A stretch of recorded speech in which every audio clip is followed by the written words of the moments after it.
Thank you, Mike, and thank you, Paul, and big thank you to Savita for inviting me all the way from the southern tip of Africa to come and join this very interesting meeting. I think it's one of the meetings that certainly will replicate in our own environment. I'm going to talk about the other spectrum, which is clearly not thrombosis but bleeding, and I've taken the liberty, as you'll see in the next couple of slides, specifically to talk about my own perspective as opposed to the true global perspective. And some of you might be wondering, what the heck, why were you invited to this meeting? And I'll repeat what I think almost all of the speakers have said up to now, is that you should talk to people. We happen to be in the same meeting with Savita in Europe somewhere, and we started talking, and since then we've never really stopped talking, and that's one of the reasons why I'm here, by the way, apart from being interested in thrombosis and hemostasis. It's good to see a lot of other familiar faces around here. Those are my disclosures. Just want to take you back 10 years ago in one of the WFH congresses. WFH is the World Federation of Hemophilia, not WHO. Where Mark Skinner was then the president, brought forth a vision of hemophilia, which is treatment for all. At that stage, we thought maybe it was time to leap forward. And certainly, if one fast forwards 10 years later in 2016, 2017, we realized that in fact, some aspects of that vision have actually come to the fore, have come true. If one looks at the layer of hemophilia care globally, you can see that there are lots of achievements, and you can relax. I'm not going to go through all of the achievements in hemophilia in the last 10 years. It will take us a couple of hours, days, and perhaps months if you allow me to talk. I would want to focus mainly on what brings us together in the hemophilia community, and that is the patient. And I specifically want to focus on what personally I consider to some of the significant advances. And this I've chosen to be 3 advances.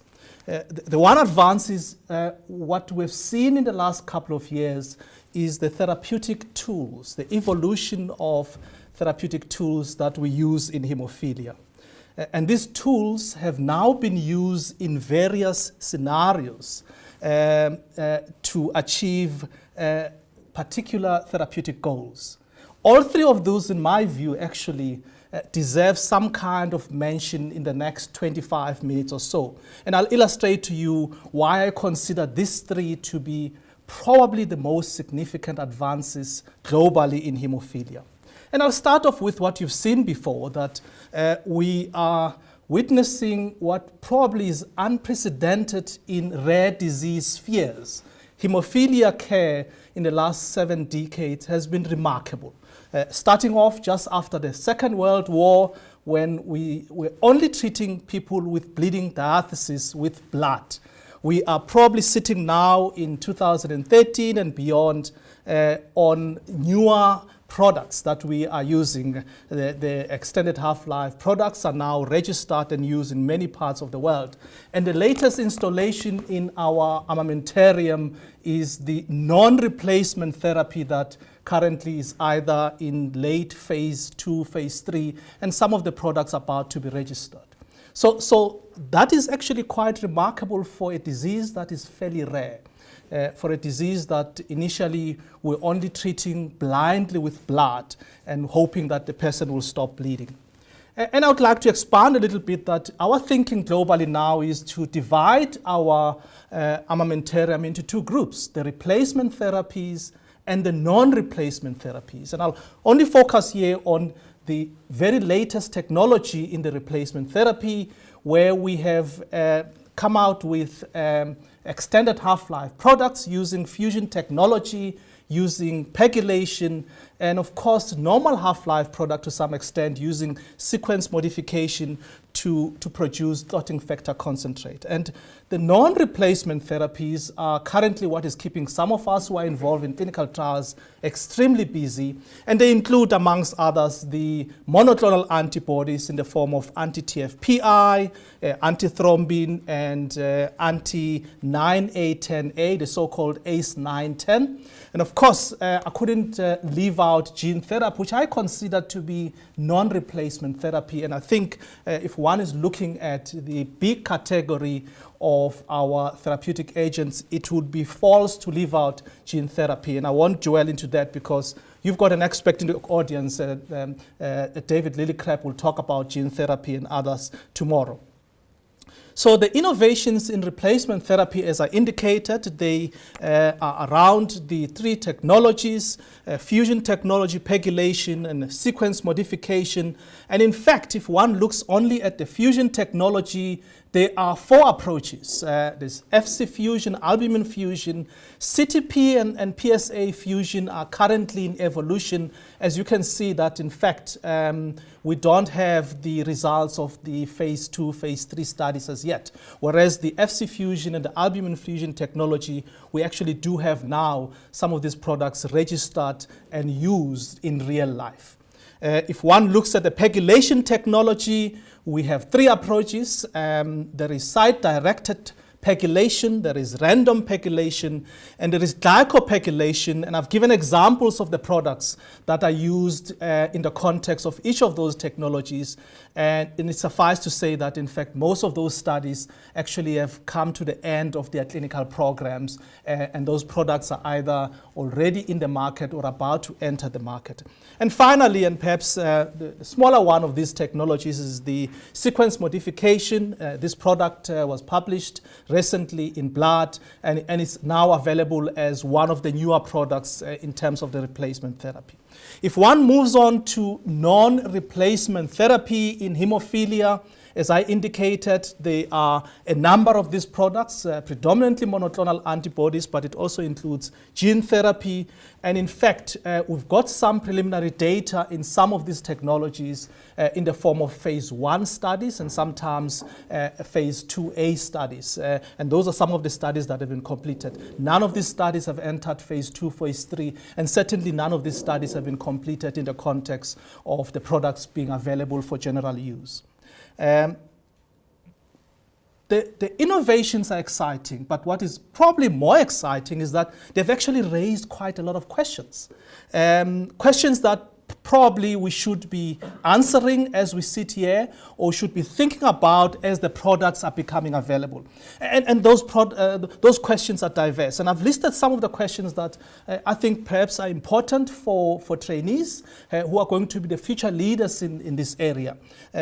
Questions such as, how should we be using the newer products, for example, the extended half-life products, in relation to the products that we already have? For example, can we be using them concurrently, sequentially, or interchangeably, switching between long-acting and short-acting product? Those are some of the questions that some of us, in fact, would like to see being answered in the near future. What is the ideal treatment for hemophilia? Now that our hands are full of these products, how do we make an option and a choice as to which treatment are we going to give a newly diagnosed person with hemophilia? Are we going to choose replacement therapy? Are we going to choose non-replacement therapy? Or should we be actually using both type of approaches in some of the patients and not in other patients? Those are some of the questions that we need to answer. In a limited resource setting, such as the environment where I come from, where by and large we still use plasma-derived products. In the face of the rapidly expanding recombinant DNA technology product, should we continue to use the plasma-derived products? Should we continue to encourage our governments to actually invest in the plasma-derived product? And why, if we do so? One of the strategies, in fact, used by some of us in the WFH is that because hemophilia is so rare, the way we get into the government problems is you take an existing problem, we say, hemophilia is not different from your problem in blood transfusion, and you hook the hemophilia problem to the blood transfusion problem. And in fact, the plasma-derived products then become the only way for people to be aware that there is hemophilia. Now, if we take away the plasma-derived products, for example, in the developing world, what is going to happen to that market?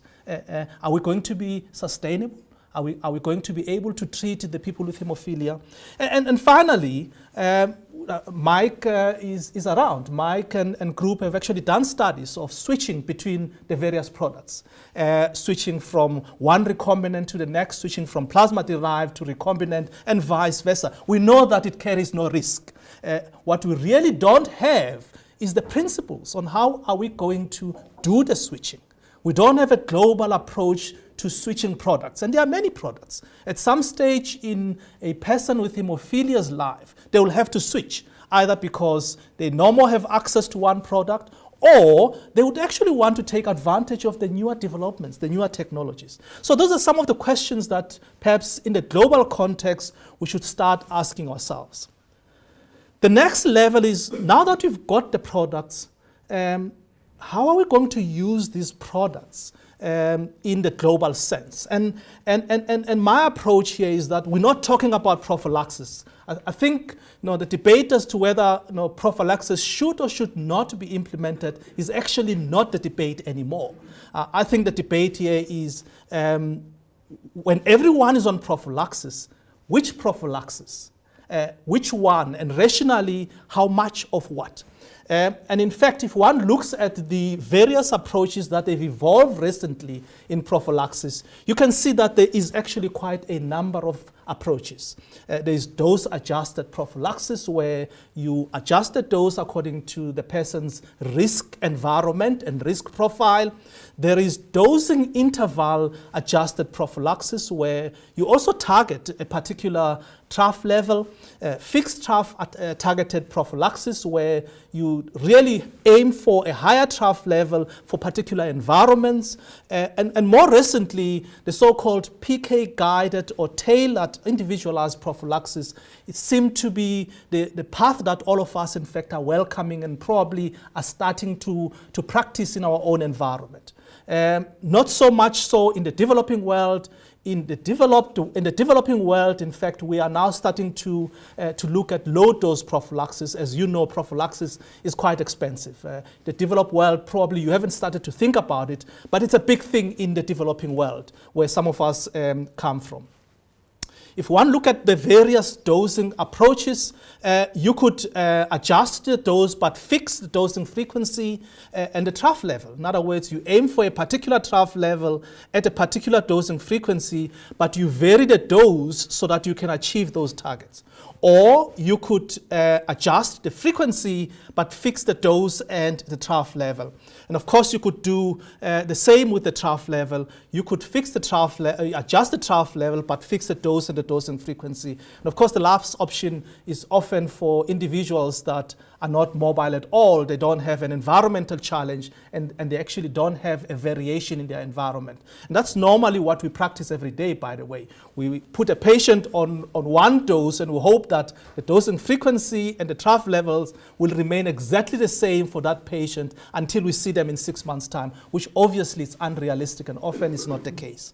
I just want to give an example of what individualized prophylaxis can do. And I'm giving an example of some of the studies that I've been involved in, but I think it's important to take note of these studies. There aren't a lot of studies around here. In the Factor 8 FC programs that we've been involved in, the pediatric, the adults, and the adolescent studies, we just noticed that individualized prophylaxis across the board seem to lead to a higher rate of zero bleeds compared to the other prophylaxis that were involved in the study. And I think that is one thing that we perhaps can take notice of. We don't have a lot of studies, and it's something that perhaps we should look very closely to and design studies to specifically test for the hypothesis that individualized prophylaxis is actually better than the other forms of prophylaxis. The reality is that prophylaxis is actually not for everyone. And in part is because the classical approach to prophylaxis in the developed world is a very expensive business. We're talking about targeting between 25 and 50 IU per kilogram per dose, given twice or 3 times a week. We're looking at almost 8,000 units per kilogram per year that is required per patient. And of course, the consumption in that environment is very high, between 5 and 10%. And in most cases, in fact, if you look at the latest WFH annual report, there are some countries that have got a consumption of up to 17 IU per capita. At a median cost of about $250,000 per patient per year. And the question really is that affordable for everyone in particular? Is that affordable for developing world?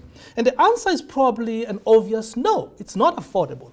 What then should we be looking at in a resource-constrained environment? And I've given you here a hypothetical environment. The population in South Africa is just over 50 million. It was quite easy to say, fine, in an environment like ours where we've got 50 million people, how many people are we expecting to have hemophilia A? About 5,000 people are expected to have hemophilia A. And if you look specifically at those patients that will be requiring prophylaxis, you're looking at about 3,000 people with hemophilia A. And if you set the target per capita usage of 1 IU per capita, South Africa has just reached that, by the way. You are looking probably at a 50 million unit required for the entire population in South Africa. And if you specifically focus on the severe patients, we're talking about 45 million. And if you're looking at the clotting factor per patient per year, we're talking about 15,000 IU per patient per year. And if you translate that into dosage per week, divided into 52 weeks in a year, we're talking about 300 IU per person per week. And that translates in a 30 kilogram baby to about 10 IU per week. The question really is, can we actually be doing prophylaxis at that level? And I just want to answer 2 questions here. Where do you think I get the 1 IU per capita from? It's not just a thumb suck. This is data taken from the WFH annual global survey, the latest one that got put up in September last year. You can see that the median global per capita factor 8 usage is 1 IU per capita. So in reality, if we average the usage across the world, it's not an unrealistic figure, 1 IU per capita. The question really is if every country that has 1 IU per capita can treat their patient with 10 units per week, are we expecting any improvement at all? And there's some preliminary data, in fact, that indicate to us that there may well be some credibility to that approach. There are 2 studies that have now been published. The Chinese experience in secondary prophylaxis using 10 IU twice a week. You can see that, in fact, in severe and moderate hemophilia, there was a significant drop in the bleeding frequency that one saw in the observational period compared to the period when they were in prophylaxis at low dose. I think that's important to emphasize, that in the context of giving low-dose prophylaxis, it does seem that we're reducing the number of bleeds, at least in this study.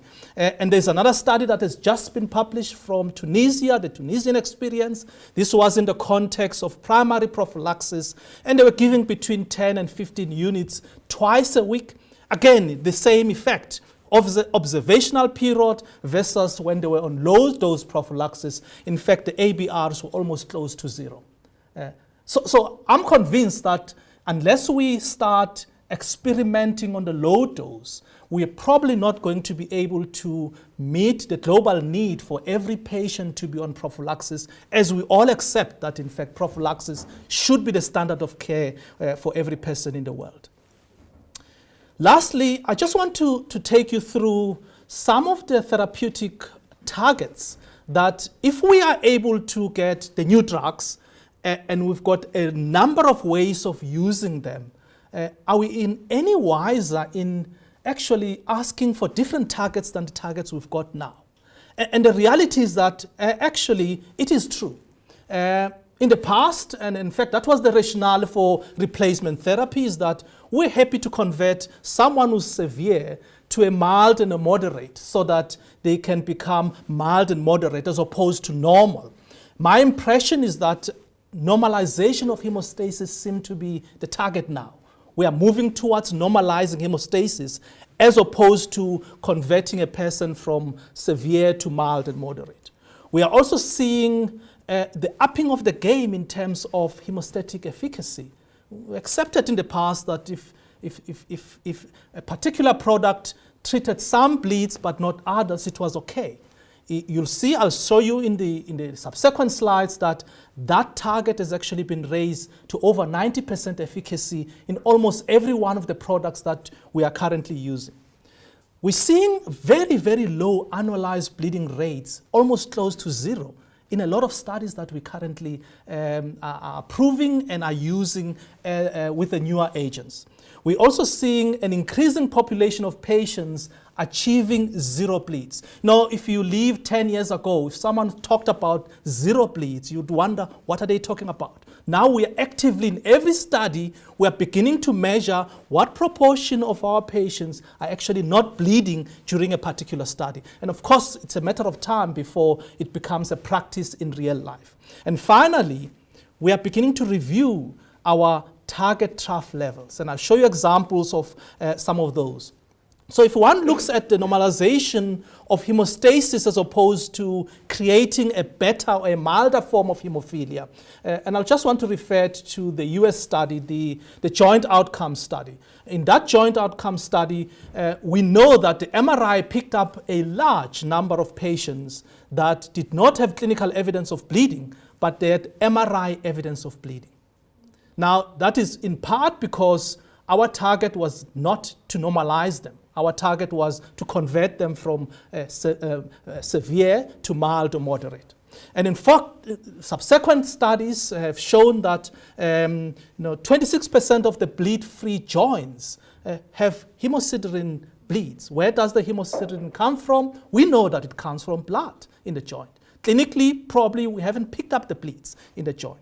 And this was supported by another study recently that showed that 83% of patients have subclinical musculoskeletal damage. In other words, they don't have bleeds that we can see, but they have damage that we can translate as a result, that are a result, direct result of blood being in the joint.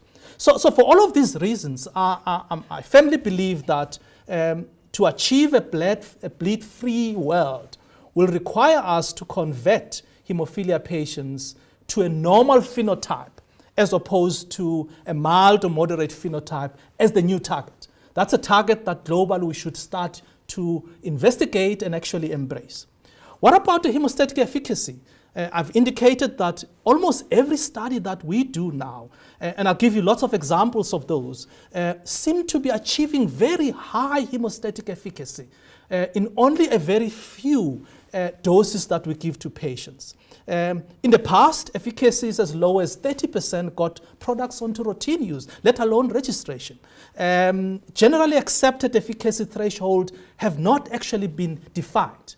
We need to start defining what should a hemostatic product give us in terms of efficacy before the product can actually be registered. The regulatory authorities haven't defined it. But in fact, the trend in general seem to point in the right direction. I'm giving you this example. This is a slide from the PHENOX study, and it's a bad example because it's inhibitor patients. But actually, we as a community in the past used to accept efficacies as low as 38% in the case of Novo7 or 53% in the case of FIBA as actually the best that we can do.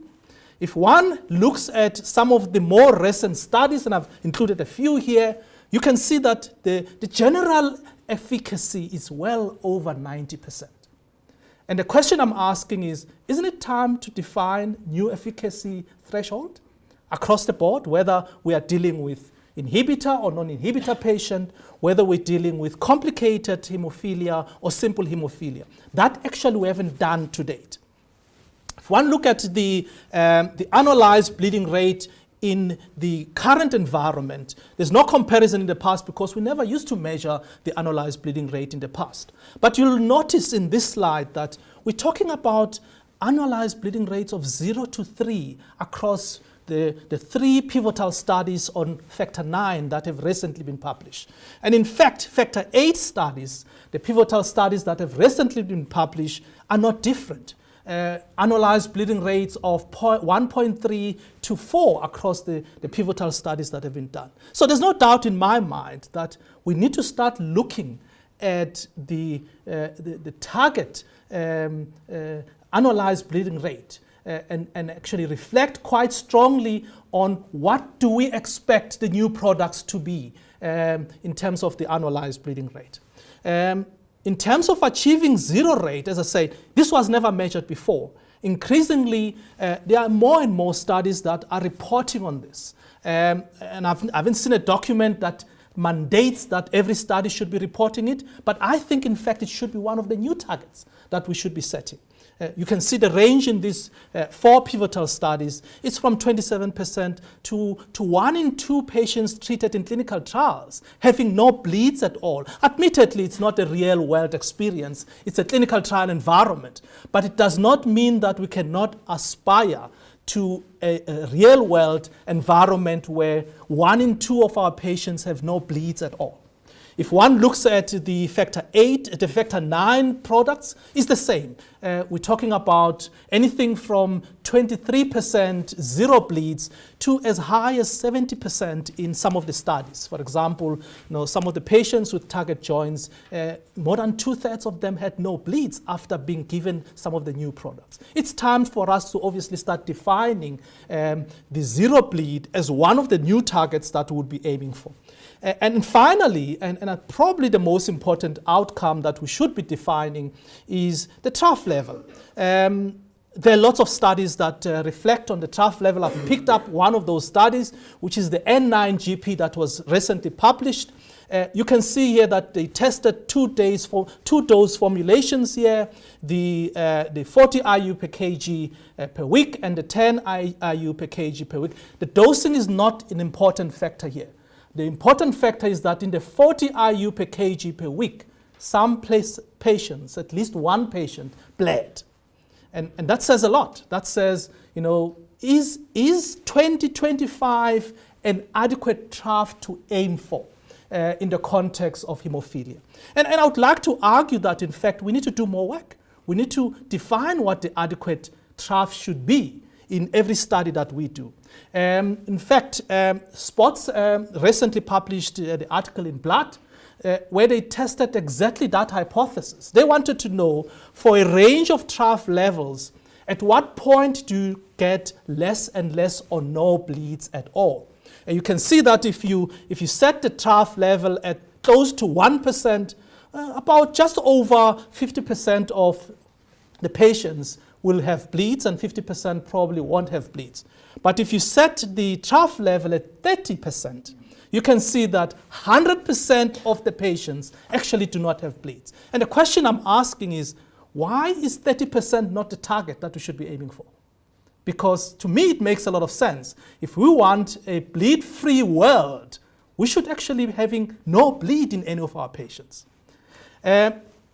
I think I've taken you through some of my thoughts on the global perspective on the management of hemophilia. And there are many advances. I've chosen only 3.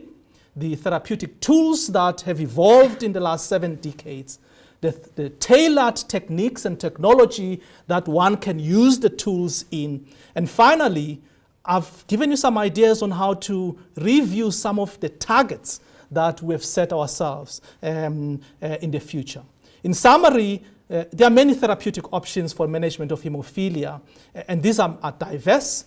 And I've raised quite a lot of interesting questions around some of these therapeutic approaches. There are many strategies, and I've alluded to some of the strategies in prophylaxis that one can use. And it would seem that, in fact, some of us would favor personalized individualized prophylaxis as the emerging approach that we should be using increasingly. And of course, I'm alluding to the fact that we should be raising the bar in terms of the targets that we aim for in the use of this technology that we have the advantage of having. Thank you for your attention.